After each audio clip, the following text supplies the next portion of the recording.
Bismillahirrahmanirrahim. Assalamualaikum warahmatullahi wabarakatuh.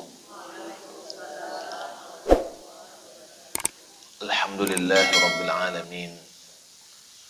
Wa bihi nasta'in ala umurid dunya waddin.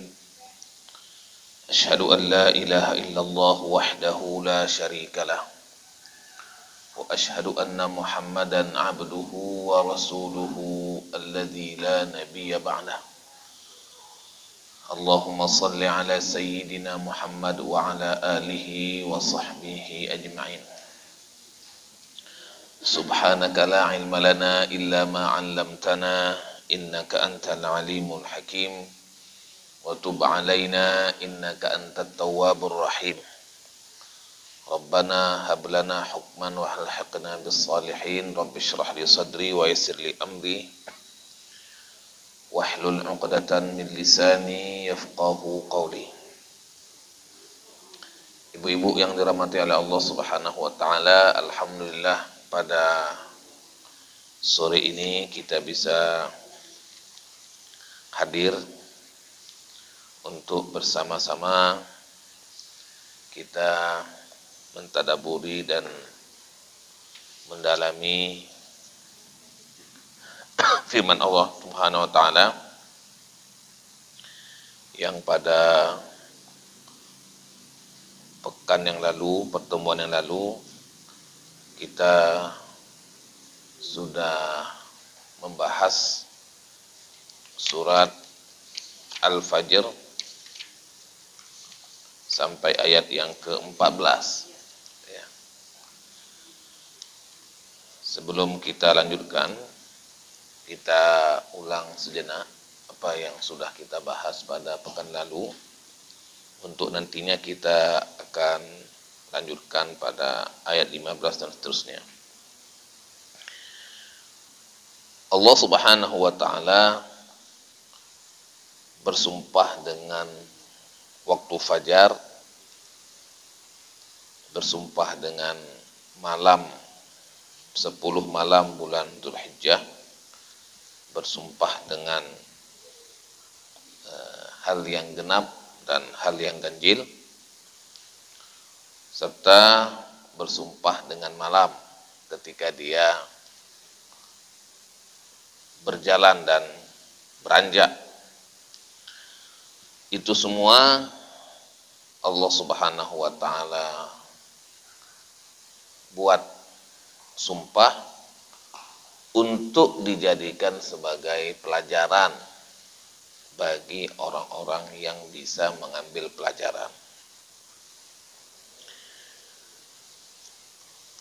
Setelah itu Allah Subhanahu wa taala bercerita tentang 3 kaum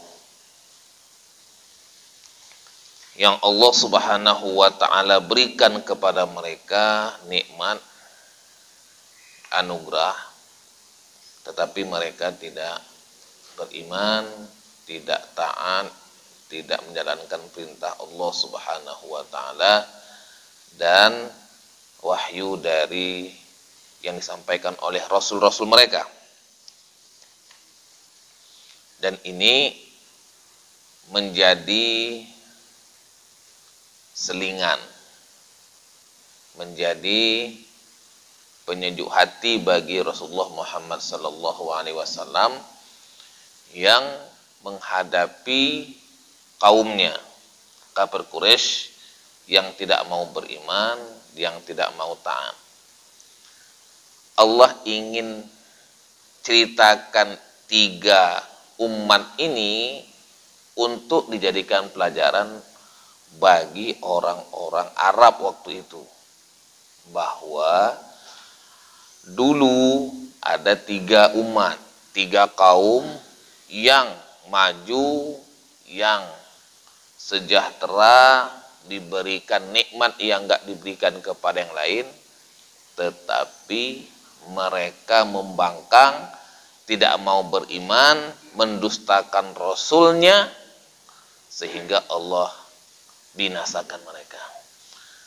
kalian wahai kafir Quraisy, kalau mengulangi hal yang sama, kalian akan merasakan hal yang dirasakan oleh kaum-kaum terdahulu. Nah, siapakah kaum itu? Nah, kaum itu yang pertama adalah kaum Ad. Rasulnya siapa? Hud alaihi salam. Nah, jadi mereka ini adalah orang ataupun kaum yang biasa membuat bangunan-bangunan tinggi. Ya. Bangunan-bangunan tinggi ini belum pernah ada sebelumnya, baik di zamannya maupun di zaman sebelumnya. Kalau sekarang enggak lah kan, sekarang kan sudah nggak ada lagi. Intinya bahwa waktu itu belum ada yang bisa membuat bangunan-bangunan tinggi, baik sebelumnya maupun pada waktu itu. Ketika mereka bisa membangun bangunan-bangunan yang tinggi, berarti orangnya tinggi, orangnya besar, orangnya pinter. Kalau nggak ada, nggak bisa buat. Nah, tapi kemana mereka hari ini? Hilang, ditelan masa, dan bekas-bekasnya pun tinggal kenangan saja. Kalian wahai kafir Quraisy, kalau mengulangi lagi hal yang sama, kalian juga akan hilang. Itu maksudnya. Cerita lagi Allah SWT, wa thamud alladzina jabus sakhra bil wad. Dan kaum Samud. Samud ini nabinya siapa? Saleh. Samud kaumnya Nabi Saleh.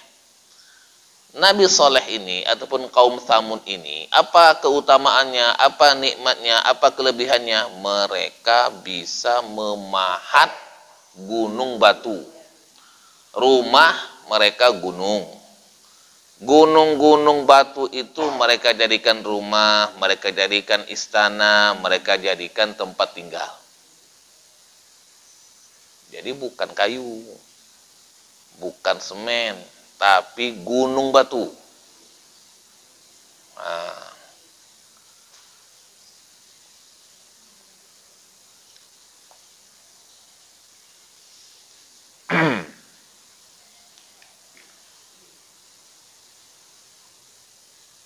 Jadi nama tempat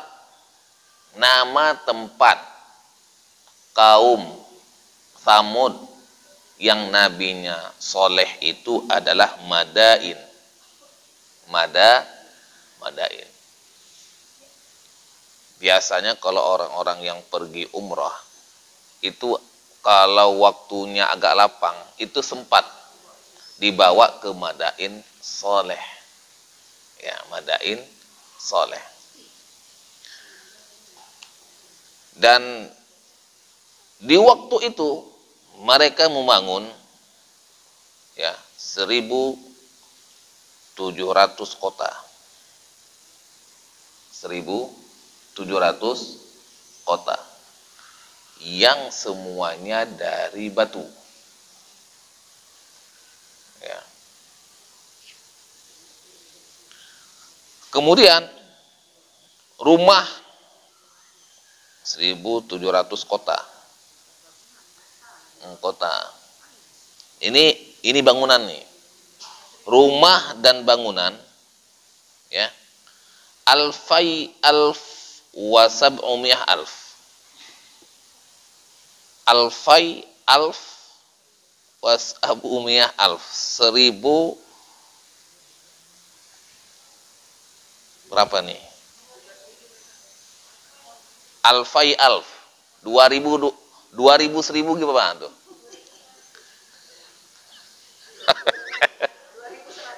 Nih bahasanya alfai alf wasab'umiyah alf. 2.000 1.000 700.000. Berarti 3.700. Hah? 200.000.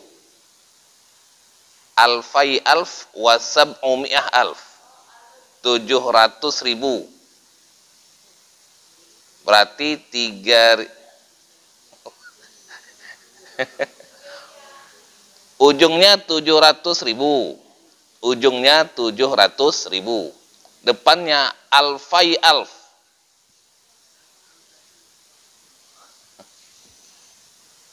Gimana membahasakan ini?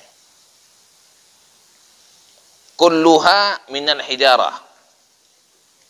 Dur itu rumah. Wal manazil, rumah dan perkampungannya itu segitu. Banyak, Bu, mereka bangun. Ya. Nah, ini kaum Tsamud. Mereka juga mendustakan nabinya, tidak mau menjalankan perintah Allah Subhanahu wa taala, akhirnya mereka dibinasakan. Oke. Yang ketiga, Fir'aun. Wa Fir'aun dzil autad. Fir'aun pemimpin Mesir yang punya banyak bangunan-bangunan tinggi.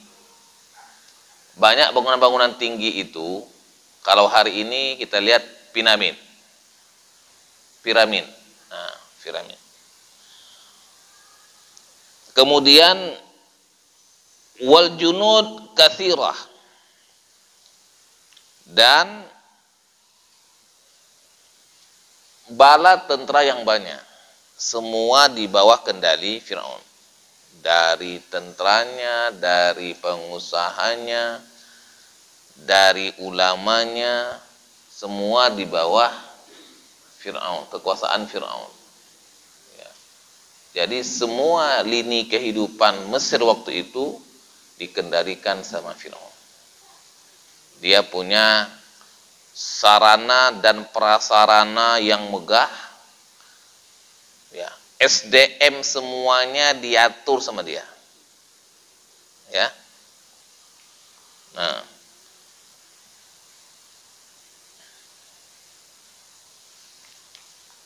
jadi 3 golongan ini taghaw fil bilad. Mereka melampaui batas di daerahnya masing-masing. Yaitu mereka melakukan kezaliman, mereka melakukan permusuhan dan melampaui batas. Nah, akibatnya Allah Subhanahu wa taala mengadab mereka dengan sautu adab, dengan adab yang dahsyat. Ya.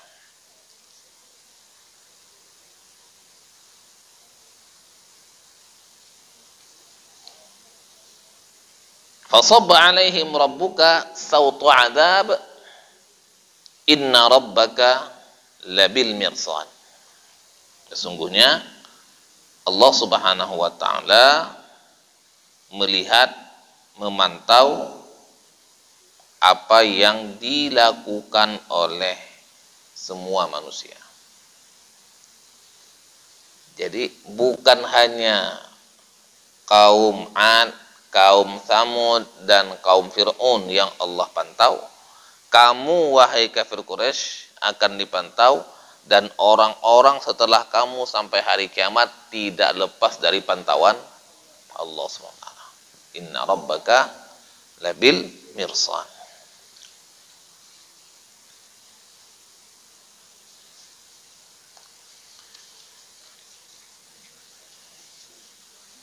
Ibu sekalian, kenapa 3 ini yang diambil? Karena 3 ini yang dianggap megah, sejarah yang cemerlang, gambaran kesejahteraan yang tinggi, tingkat peradaban yang megah, tapi mereka hancur karena mereka melakukan perbuatan yang melampaui batas. Kamu wahai kafir Quraisy tidak seperti 'Ad, tidak seperti Tsamud, tidak seperti Mesir. Kecil kamu nih dibandingkan dengan mereka. Kamu punya apa di Mekah? Kan diandalkan hanya Ka'bah saja, Ka'bah sama Masjidil Haram. Sedangkan lainnya kan nggak ada apa-apa. Gersang. Sedangkan Samud dulu dia punya bangunan-bangunan tinggi dari gunung-gunung batu, Ad gitu juga, Firaun apa lagi. Kalau kamu ini, ya, wahai kafir Quraisy, kamu nggak punya apa-apa, cuman hanya mengandalkan Ka'bah. Kamu tidak mau beriman kepada Nabi Muhammad, kau berdustakan, kalian mendustakan Rasul dan tidak mau beriman kepada Allah Subhanahu wa taala, maka apa yang dirasakan oleh Ad, Samud dan Firaun akan kamu rasakan. Jadi Nabi Muhammad kan terhibur. Ya, ternyata nabi-nabi terdahulu sebelum dia, Nabi Hud, Nabi Soleh, Nabi Musa, cobaannya juga besar.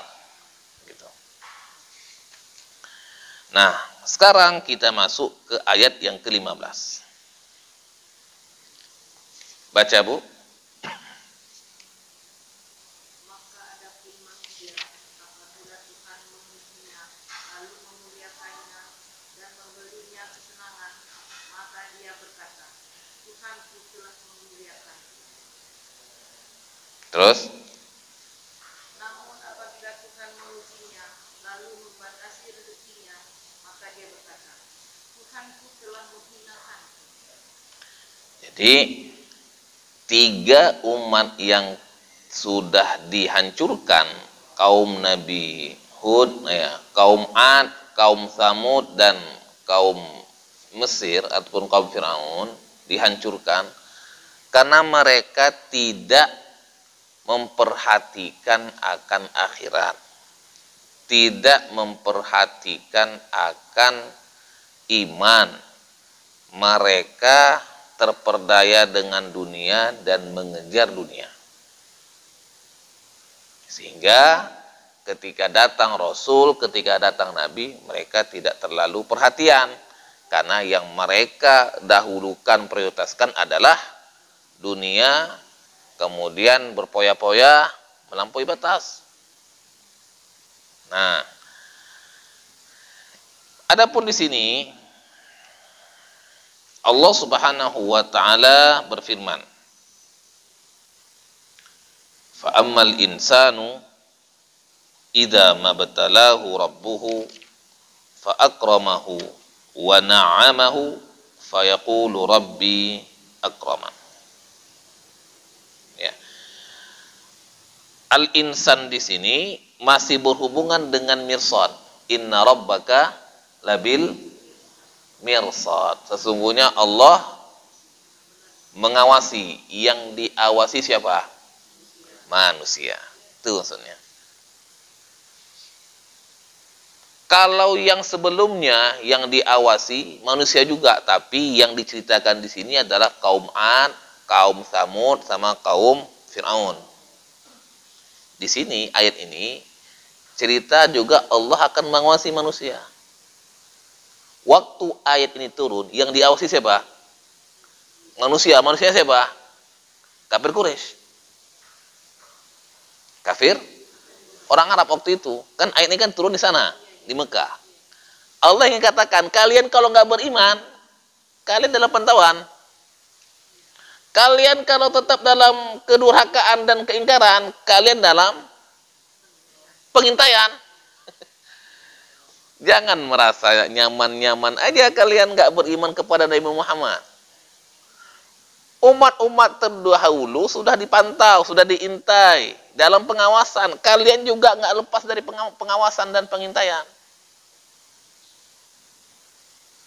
Ya, seperti hari ini kan di lampu merah itu kan ada kamera-kamera atau CCTV.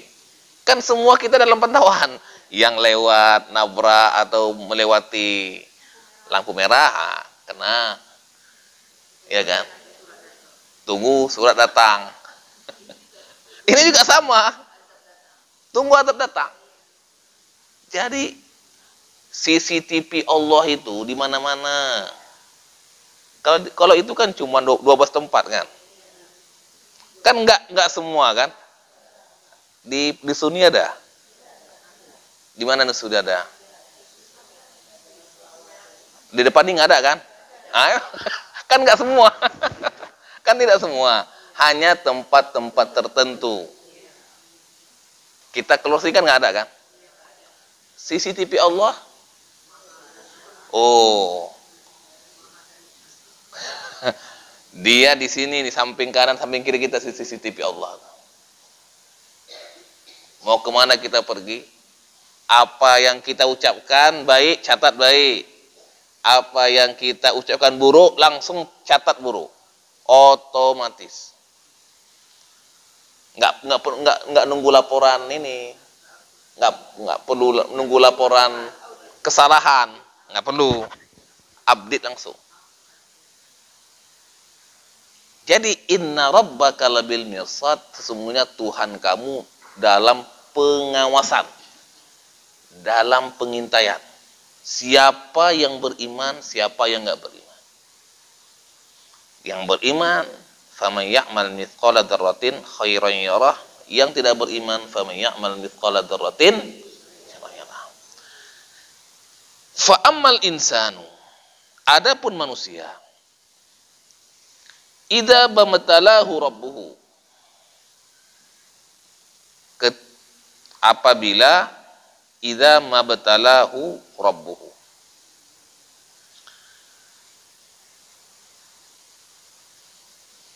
Allah Subhanahu wa taala Rabbnya, penciptanya, pemberi rezekinya, mengujinya. Apa yang diuji? Mama itu apa aja? Kan ujian itu kan macam-macam. Bisa ujian kebaikan itu kan juga macam-macam kan. Ada ujian harta, ada ujian jabatan, ada ujian kesehatan, ada ujian macam-macam.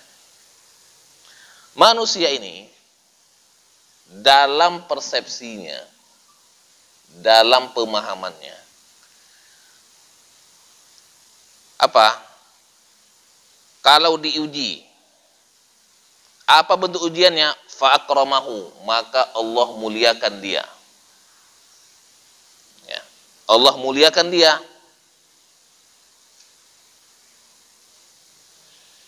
Allah muliakan dia dengan harta, dengan rezeki.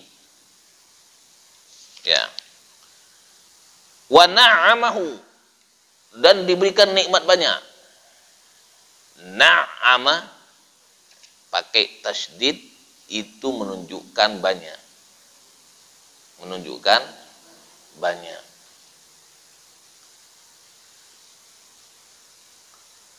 Kalau an'ama itu biasa, kasih nikmat. Tapi kalau pakai tasydid na'ama itu nikmat yang banyak. Apa dia bilang? Fayaqulu rabbi akraman. Dia mengatakan Tuhanku memuliakanku. Ini kira-kira untuk kita hari ini real nggak? Real kan? Kita merasa kalau dapat rezeki, murah rezeki, ada kemudahan, kita berprasangka atau berpersepsi bahwa Allah memuliakan kita. Nah, jadi kebaikan pada rezeki, kebaikan pada harta, kebaikan pada kemudahan, kebaikan pada kesenangan.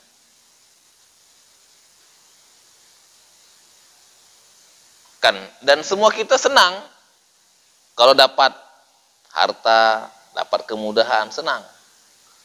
Selain senang, kita buat label. Labelnya apa? Kemuliaan pada harta, kemuliaan pada kemudahan, kemuliaan pada rezeki.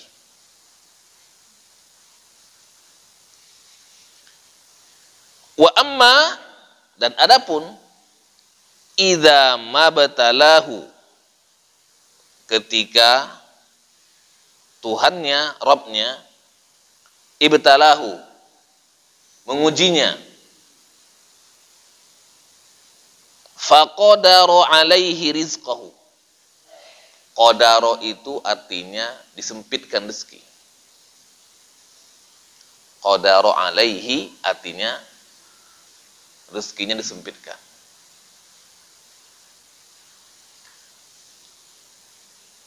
Fayaqulu rabbi ahanan.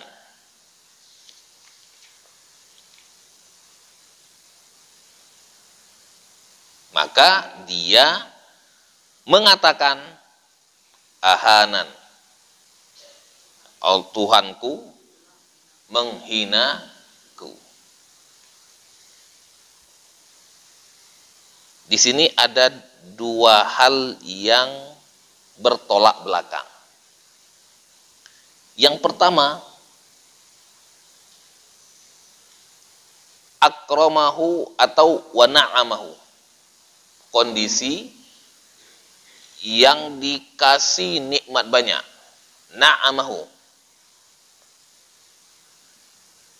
Kondisi lain, faqadaru alaihi rizqahu, rezekinya disempitkan.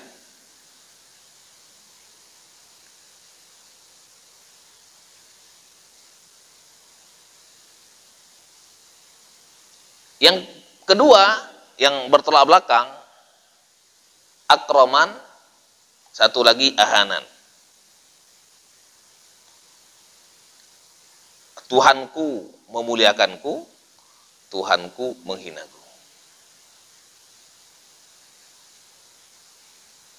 Jadi di sini manusia membuat parameter kemuliaan dan kehinaan karena apa? Karena harta, karena rezeki, karena nikmat. Ketika dapat nikmat, berarti Allah muliakan. Ketika rezeki susah, Allah menghinakan.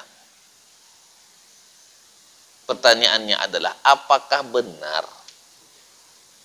bahwa kalau Allah kasih rezeki, Allah muliakan. Kalau Allah sempitkan rezeki, Allah hinakan. Apakah orang kaya itu orang yang mulia? Orang miskin itu orang yang hina? Nah, ayat ini menyampaikan kepada kita tentang persepsi manusia. Memang tidak semua manusia, tetapi ada manusia. Fa'amal insan. Kenapa persepsinya seperti ini? Jadi insan itu adalah manusia dalam karakternya. Jadi kalau Allah Subhanahu wa taala menciptakan tentang al-insan, maka itu manusia dalam karakternya. Karakter manusia itu apa, Ibu? Sifatnya apa? Di antara sifat manusia, innal insana khuliqa halu'a. Sesungguhnya manusia itu diciptakan berkeluh kesah. Idza massahul khairu syarru. Coba nih, sekarang kita buka ayatnya. Biar sama-sama kita baca. Biar sama-sama kita tahu siapa kita.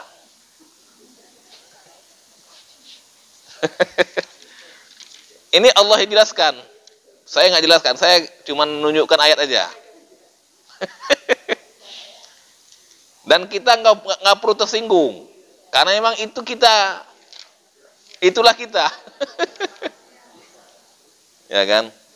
Nah, buka surat Al-Ma'arij ayat 19, 20, 21. Al-Ma'arij surat ke-70. Surat 70 ayat 19, 20, 21. 20, 21. Baca. Sesungguhnya manusia diciptakan bersifat suka mengeluh. Terus, kalau ditimpa kesusahan berkeluh kesah. Terus,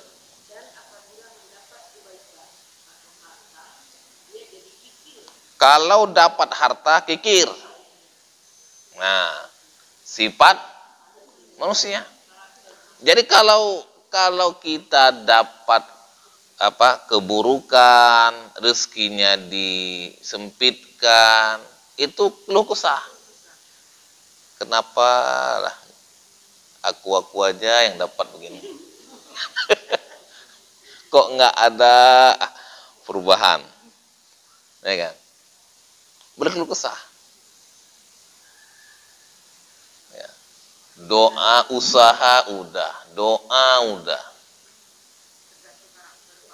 tergantung. Makanya ujung ayatnya apa? Illal, kecuali orang-orang yang sholat. Habis itu apa?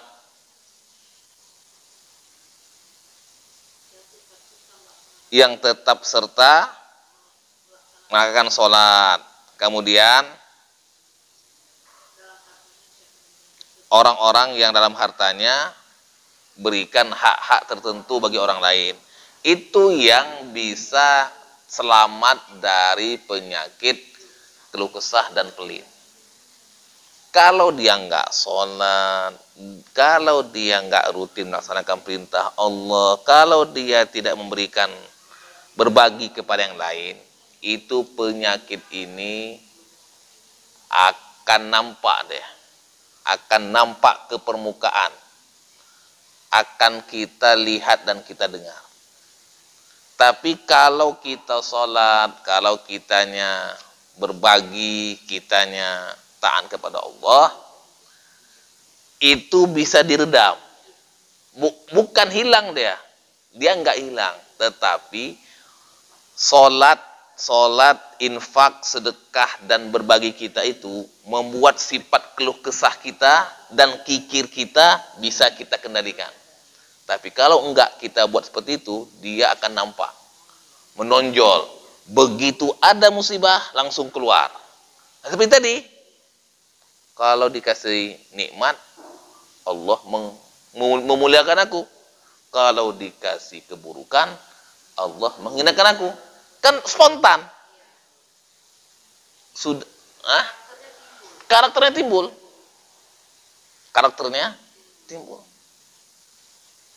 Nah,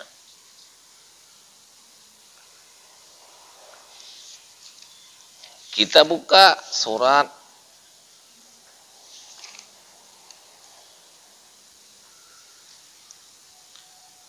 Al-Adiyat, surat 100, ayat 6, 7, 8. Surat ke-100. Al-Adiyat. Ke 6, 7, 8. Ya.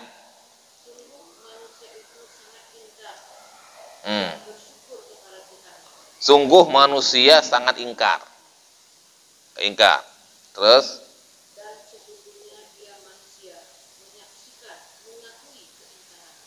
dan dia sadar akan ingkarnya. Tahu dia itu ingkar. Bukan nggak tahu, bukan nggak ngerti, bukan nggak paham, tahu. Dikerjakan juga. Ya kan? Namanya juga manusia. Jadi ketika dia durhaka, dia ingkar, dia tidak mau beriman, nggak sholat, macam-macam. Bukan dia nggak tahu, tahu dia, bukan nggak ngerti-ngerti, cuman nggak mau melaksanakan. Artinya dia syahid di situ, syahid, dia menyaksikan, dia sendiri sebagai saksi atas keingkaran dan ketidaktaatannya. Pasti kalau itulah dia minal jinnati wan nas, dari bangsa jin dan bangsa manusia. Habis itu baca,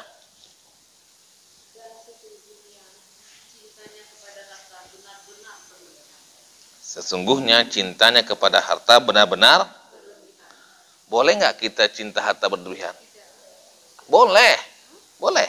Asal harta itu diinfak, sedekah, berbagi, zakat. Nah kenapa enggak? Cuman jangan sampai syahdidnya kita itu membuat kita lalai. Nah, waktu belum apa-apa masih sering datang ke masjid. Begitu udah punya apa-apa, udah nggak sempat lagi.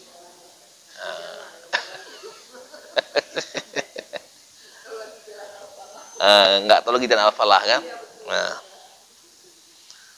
boleh dan itu lumrah saja, tapi bagi orang mukmin itu diarahkan kepada yang baik-baik.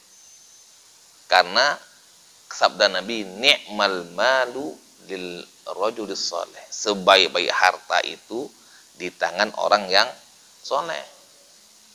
Kalau orang soleh kaya raya, kan dia kan berbagi gitu. Nah ini sifat ataupun karakter manusia. Nah ibu sekalian, terkadang kita melihat sesuatu itu dari gambaran lahiriah.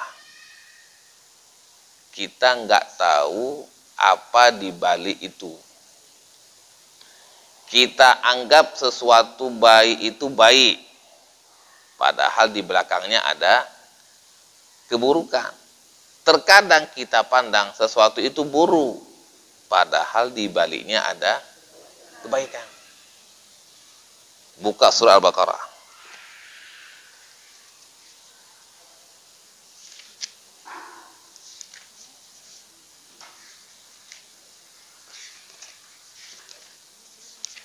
Ayat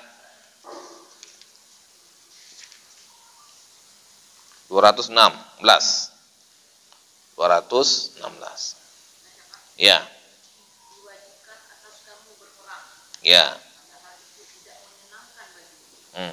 Tetapi boleh jadi kamu tidak menyenangi sesuatu, padahal itu baik bagimu. Boleh jadi kamu tidak menyukai sesuatu, tidak suka sesuatu, padahal di balik sesuatu yang kamu nggak suka itu ada kebaikan. Terus? Dan boleh jadi kamu menyukai sesuatu, padahal itu tidak baik bagimu. Boleh jadi kamu menyukai sesuatu, padahal sesuatu yang kamu sukai itu keburukan bagi kamu. Coba, kita ini terkadang lihatnya dari kacamata kita yang nampak, yang lahir. Orang baik secara lahir, atau misalnya orang yang diuji dengan apa misalnya? Hah? Dengan penyakit. Ya, dengan penyakit. Secara lahiriah penyakit itu apa? Baik itu buruk? Buruk. Secara lahiriah penyakit itu buruk. Tapi kata Allah, boleh jadi kamu tidak suka sesuatu, sakit kamu nggak suka. Tetapi yang kamu nggak suka itu, yang kamu anggap nggak mau sakit itu, di situ ada kebaikan.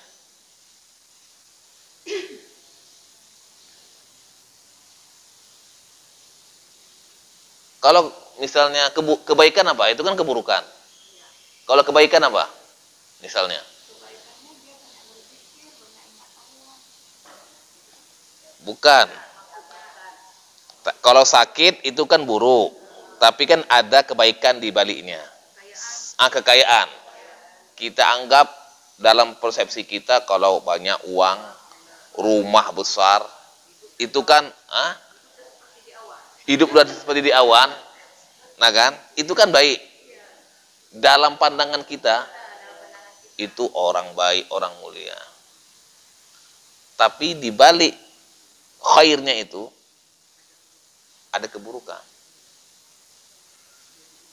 Jadi mungkin diuji tentang keimanannya, ketaatannya, kedermawanannya. Ya, kemana dibawa uangnya. Jadi, nah, Allah tutup dengan apa? Baca Bu, tutupnya Bu, ayatnya Bu. Wallahu ya'lam wa antum la ta'lamun. Allah mengetahui, kamu tidak mengetahui.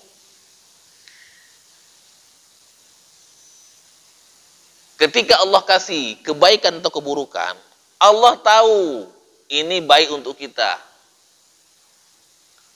Kita kan nggak tahu. Yang kita tahu kan cuman lahiriah aja. Sedangkan dibalik dari itu semua kan kita nggak tahu. Dan Allah itu tidak pernah menzolimi manusia. Innallaha la yazlimun nasa syai'a. Allah itu tidak sedikit pun menzolimi manusia. Hanya pikiran kita aja, pikiran kita, buruk sangka kita. Walakinnan nasa anfusahum yazlimun. Akan tetapi manusialah yang menzolimi diri mereka sendiri. Makanya ibu sekalian, Rasulullah Muhammad sallallahu alaihi wasallam mengatakan dalam hadisnya, ajaban li amril mu'min. Sungguh menakjubkan urusan orang-orang mukmin. Inna amrahu kulluhu khair. Sesungguhnya segala urusan baginya baik. Inna amrahu kulluhu khair. Apa dia? Idza asabathu sarra syakar wa kana khairul lahu. Kalau dia dikasih kesenangan, dikasih rezeki, dia bersyukur dan dia katakan ini adalah kebaikan buat aku. Wa in asabathu dharra sabar. Kalau dia dikasih kesulitan dan kemudaratan, dia sabar. Wa kana khairul lahu. Dan dia mengatakan ini adalah kebaikan buat aku. Jadi bagi orang mukmin dapat kenikmatan baik, dapat kemudaratan juga baik. Dikasih kebaikan baik, dikasih keburukan baik. Dan itu hanya ada pada orang-orang yang beriman. Bukan insan. Bukan insan. Orang-orang yang beriman. Makanya ayat ini yang di surat Al-Fajr ini dia nggak bicara tentang mukmin. Dia bicara tentang umumnya manusia. Umumnya manusia itu memandang kebaikan itu pada nikmat dan harta. Memandang kehinaan itu pada ujian keburukan dan kemiskinan. Itu umumnya manusia. Sehingga persepsi ini Allah Subhanahu wa taala perbaiki, enggak begitu. Kan inna akramakum indallahi atqakum. Orang yang paling mulia di antara kamu adalah orang yang paling bertakwa. Bukan yang paling banyak harta, bukan yang paling tinggi jabatan. Bukan paling ganteng, bukan paling cantik. Bukan. Yang paling bertakwa. Ya. Tidak ada keutamaan antara orang hitam sama orang putih. Ya kan? Orang Arab dengan orang non-Arab. Semuanya pada takwa. Nah, lu sekalian, Nah, sekarang persepsinya adalah dengan dapat harta dikasih kemuliaan. Dengan ada harta, aku akan begini, aku akan begitu. Kalau dapat kenikmatan, aku akan begini, aku akan begitu.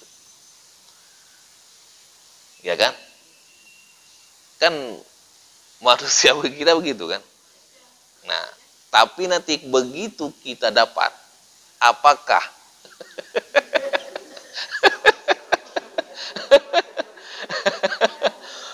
sebelum kita dapat, kan kita akan pengen ini nanti kalau dapat ini aku akan begini, kalau dapat begitu aku akan begitu. Begitu dapat, apakah yang kita ucapkan sebelum dapat sama? Tidak. Itulah sifat manusia. Baca Bu ayat ke-17.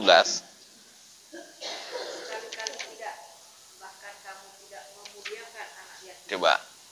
Sekali-kali tidak. Bahkan kamu tidak memuliakan.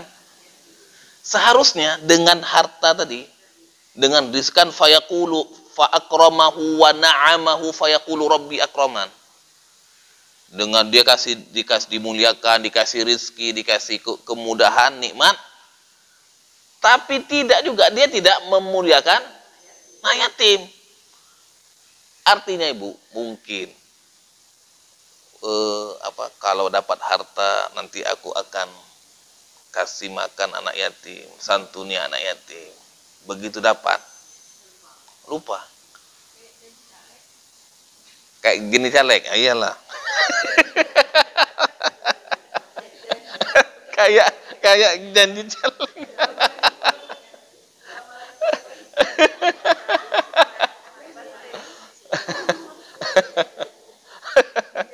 Ini bukan saya bilang ya, Ibu ini bilang.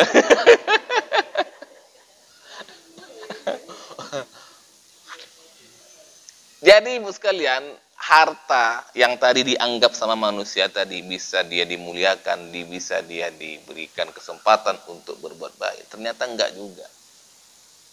Karena antara yang diinginkan setelah didapat dengan kedepannya itu enggak sama. Tidak sama.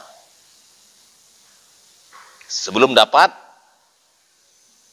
dengan setelah dapat tidak sama. Enggak sama dengan. Bisa kurang, bisa lebih. Kebanyakan kurang.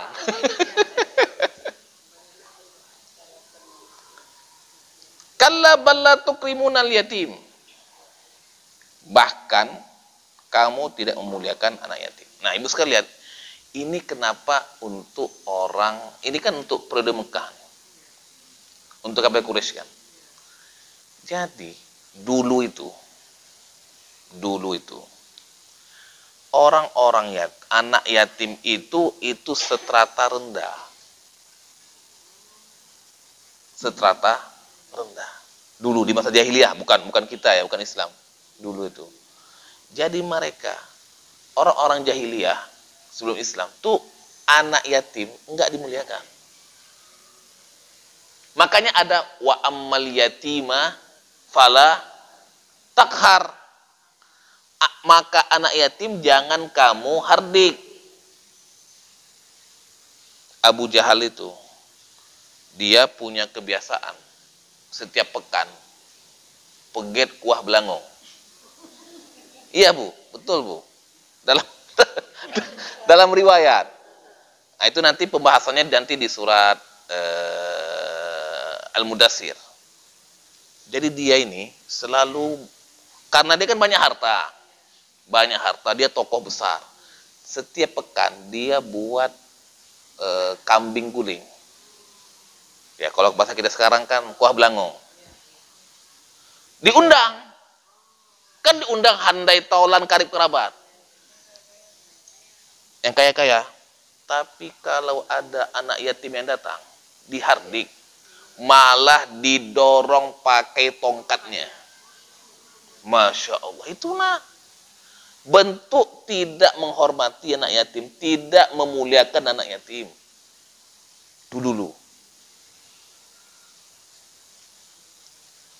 Jadi yang datang pada jamuan Abu Jahal itu orang-orang kaya, orang-orang yang handai tolannya.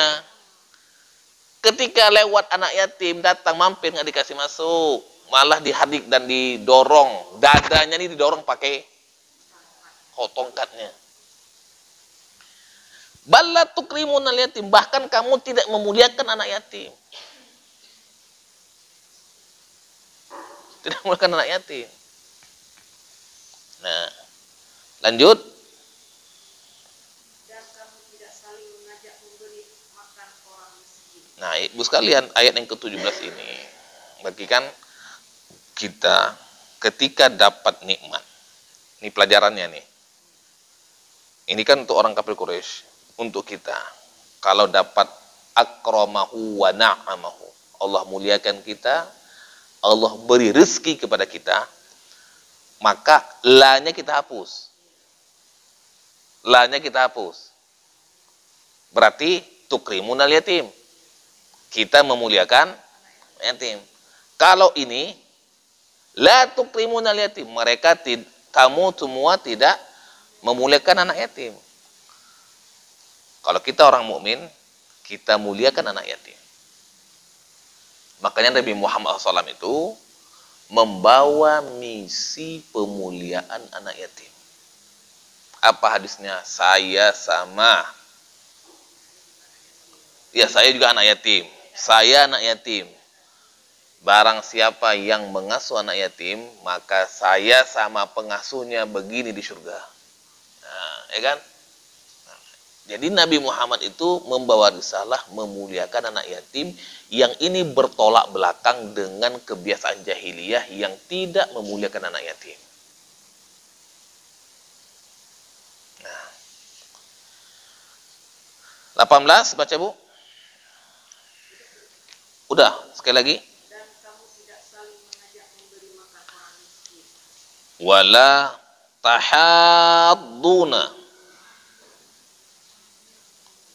Wala tahadduna ala ta'amil miskin. Ya.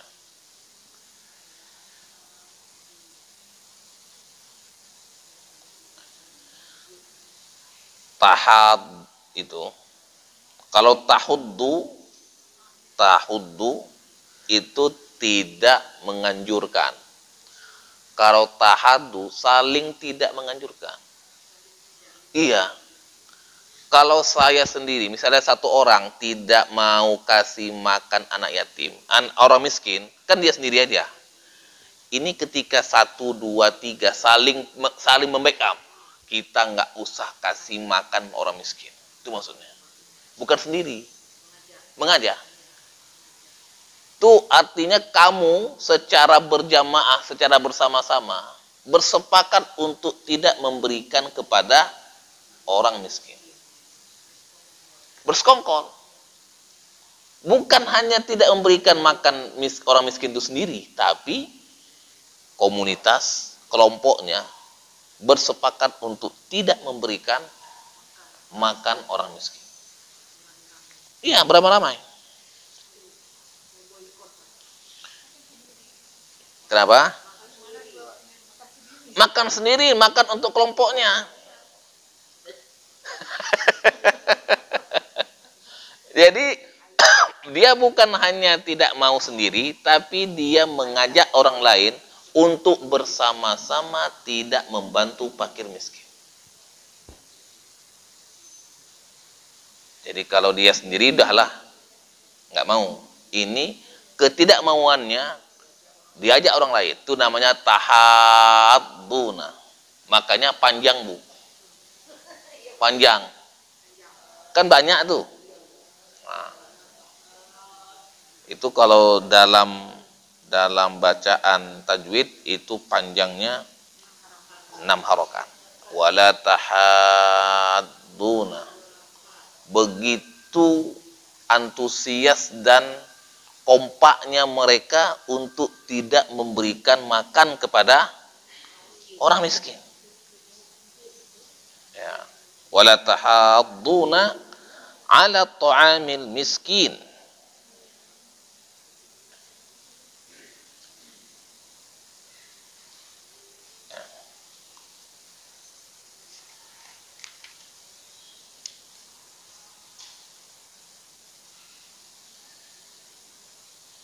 Lanjut. Sedangkan kamu makan harta warisan dengan cara mencampur baurkan yang halal dan yang haram. Sedangkan kamu watakuluna turas, kamu memakan warisan. Jadi dulu di masa jahiliyah, harta itu dipegang sama walinya. Ini kan anak yatim. Setelah pembagian warisan, anak kan dapat warisan. Harta ini dipegang sama walinya, tidak dikasih, dan itu dikuasain dan dimakan. Jadi, nah ini coba buka surat An-Nisa.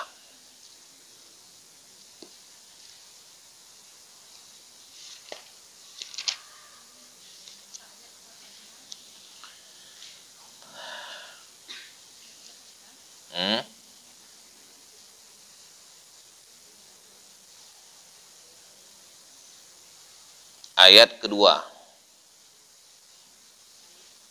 Ayat kedua. Dan berikanlah kepada anak-anak yatim yang sudah dewasa harta mereka.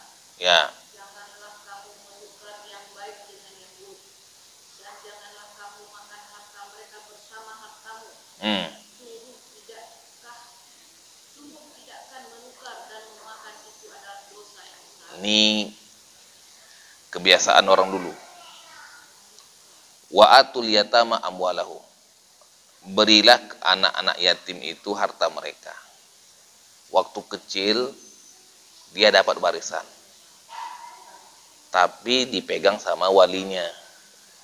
Dulu yang menguasai harta adalah wali.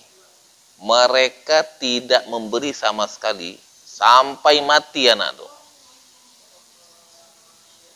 Karena dia merasa dia kuasa. Kan ini ayat mengatakan apa? Berilah anak yatim itu harta mereka ketika mereka sudah dewasa. Kalaupun dipegang, ya nggak apa-apa. Tapi nanti ketika dewasa dikasih haknya. Dah, ini satu. Wala tatabaddalul khabitha bit-thayyib. Jangan kamu menukar yang buruk dengan yang baik. Sekarang si anak yatim tadi itu kan nggak tahu mana baik mana buruk. Karena dia yang kuasa, maka ditukar. Mungkin bagi dia punya yang buruk, anak yatim ini dapat bagian yang bagus, ditukar sama dia. Iya. Wala tatabaddalul khabitha bit-thayyib. Jangan kamu ganti yang buruk dengan yang baik dengan yang buruk. Ya. Itu dua. Yang ketiga apa? Jangan kamu makan harta mereka bersama hartamu. Jadi hartanya dicampur menjadi harta bersama. Malah bukan harta bersama, harta dia. Tidak dikasih sedikit pun hak anak yatim. Makanya setelah cerita ini ada hukum warisan di ayat yang ke-11-12. Itu ceritanya, Bu. Ayat 11-12 itu kan tentang warisan. Kenapa ada ayat warisan? Karena waktu itu fenomenanya seperti ini. Ya kan? Nah, tadi kembali ke Al-Fajr kan watakuluna turas aklan lamma. Kamu memakan harta warisan itu dengan cara mencampur baurkan. Kamu makan semua. Sedikit pun nggak ada sisa untuk mereka. Jadi ketika dia dapat rezeki, kan fa akramahu wa na'amahu, Allah muliakan dan dia kasih rezeki, ternyata nggak cukup juga. Begitu ada harta anak yatim, sikat juga, libas juga. Walaupun dia sudah dapat fa akramahu wa na'amahu, Artinya sebenarnya kan dia sendiri itu sudah cukup, berlebih. Cuman nyona tambahan lob. Kenapa tidak? Nyo anak mit mentong. Halo. Sikat terus. Itu dia. Wa ta'kuluna turasa aklan lamma.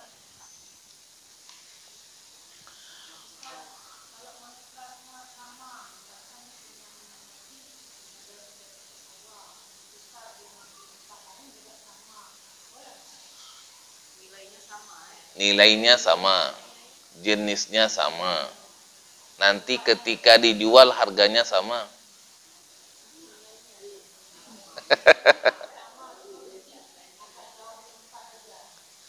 Jauh tempat itu kan nanti menentukan harga.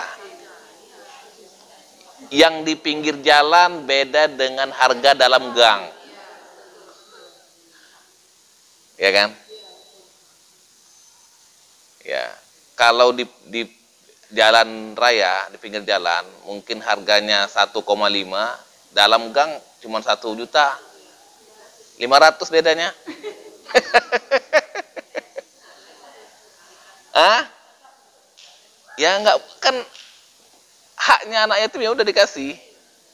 Nah, jangan hati. Ah? Ayatnya jelas. Ya.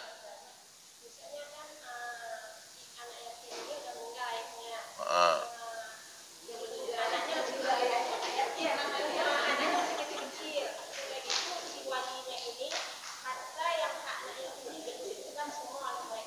Di?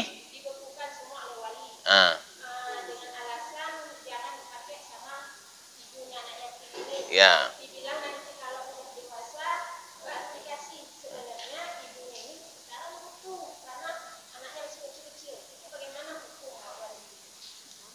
Nggak boleh lah, dia kan harus serahkan sama ibu. Kan ibu ketika ngasuh anak pakai apa? Pakai lillahi ta'ala. Anak sekolah, beli baju, makan, minum, jajan, mendemengan. Dari mana uangnya?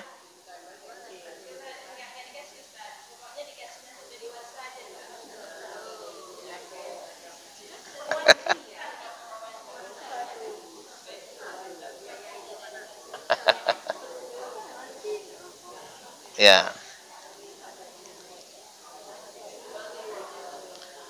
Kecuali ibunya sanggup untuk membiayai. Jadi yang disimpan itu untuk misalnya untuk kuliahnya, untuk kawinnya, untuk rumahnya itu bisa. Tapi kalau ibunya sendiri tidak sanggup dalam menghidupi anak-anaknya, terus dari mana uangnya? Keburuan ayat yatimnya mati. Mungkin itu biar matian ayat yatimnya nanti supaya dikuasai.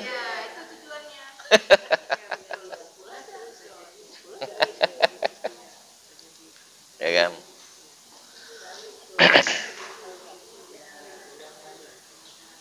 Ya. Wa tuhibbunal mala hubban jamma.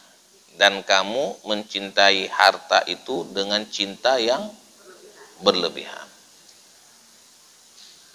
Jadi istilahnya kalau kata Nabi Muhammad itu SAW, kalau kita dikasih gunung Uhud, gunung emas, satu gunung Uhud, kita akan berangan-angan minta yang kedua. Sudah dikasih kedua, minta yang ketiga. Iya, manusia. Nah, jadi artinya fa'akramahu wa na'amahu di ayat yang ke-15 itu tidak serta-merta membuat kita itu bisa memuliakan anak yatim, memberi makan fakir miskin. Tidak serta-merta. Ya kan, bukan? Nah, artinya bahwa harta yang Allah berikan, kenikmatan yang Allah anugerahkan, itu tidak serta-merta mengarahkan kita kepada kebaikan. Kalau kita nggak pandai-pandai menggunakannya, kita bisa terjerumus kepada keburukan. Ayat ini mengajak kita berpikir. Kan tadi manusia kalau dikasih rizki, dikasih nikmat, dia bilang apa? Allah memuliakan aku. Oke. Kenyataannya apakah dia mulia? Dia tidak memuliakan anak yatim. Apakah tidak memuliakan anak yatim itu mulia? Tidak. Kemudian dia tidak mengasih makan fakir miskin. Mulia enggak? Tidak. Terus dia malah makan harta warisan. Enggak cukup dari yang sudah ada tadi, yang fa'akramahu wa na'amahu, apa yang tidak dikasih, itu kan warisan kan bukan dikasih kan? Bukan untuk dia. Harta yang ada bukan hak dia pun diambil. Di mana fa'akramahu wa na'amahu fayaqulu rabbi akraman. Ya kan? Wa tuhibbunal mala hubban jamma. Malah kamu suka kepada harta dengan kesukaan yang berlebihan. Dengan fa'akramahu wa na'amahu fayaqulu rabbi akraman, malah dia makin tamak. Cukup enggak cukup? Padahal tadi sebelum dapat, kamu aku ini. Nah, karakter. Makanya Allah katakan insan, manusia. Makanya Allah Subhanahu wa taala mengingatkan sesungguhnya manusia. Makanya yang bisa mengurangi, bisa mengerem dan menjaga kita dari untuk tidak untuk memuliakan anak yatim, untuk memberi makan anak fakir miskin, untuk tidak makan harta warisan dan tidak cinta harta adalah iman dan amal soleh takwa. Itulah sebenarnya parameter kemuliaan, bukan pada harta. Sebab harta ini kalau nggak pinter-pinter kita kelola, kita justru terjerumus. Ya, diri. Wallahu a'lam bissawab. Ada yang mau bertanya? Lagi? Ya.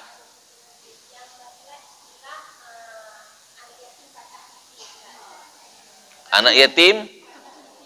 Ya, patah titi.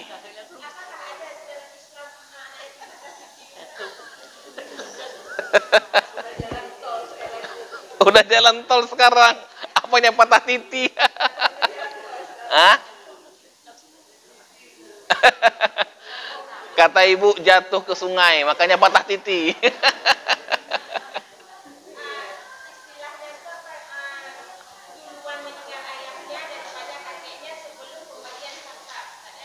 Kenapa?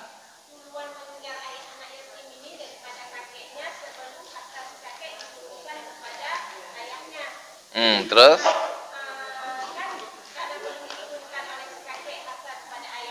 Kenapa? Karena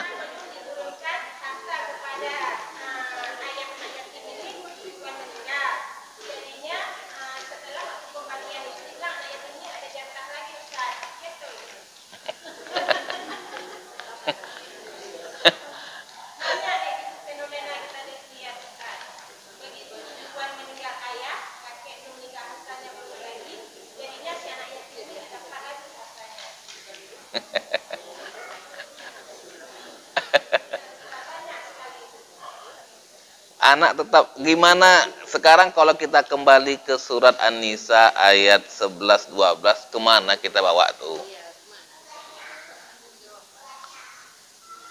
Ayat 11-12 itu aturan warisan, mau kita bawa kemana? Mana pula jatuh ke wali? Semua sudah ada jatahnya.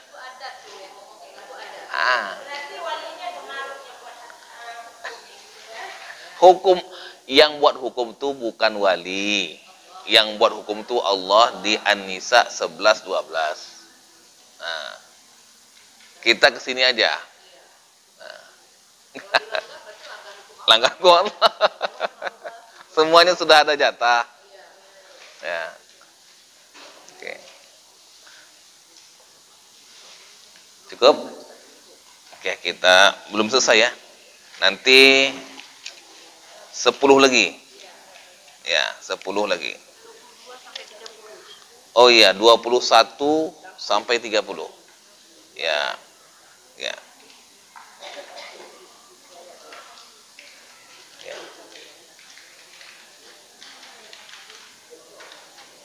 Kita tutup dengan doa kafaratul majelis. Subhanakallahumma bihamdika asyhadu an la ilaha illa anta nastaghfiruka wa natubu ilaik. Assalamualaikum warahmatullahi wabarakatuh.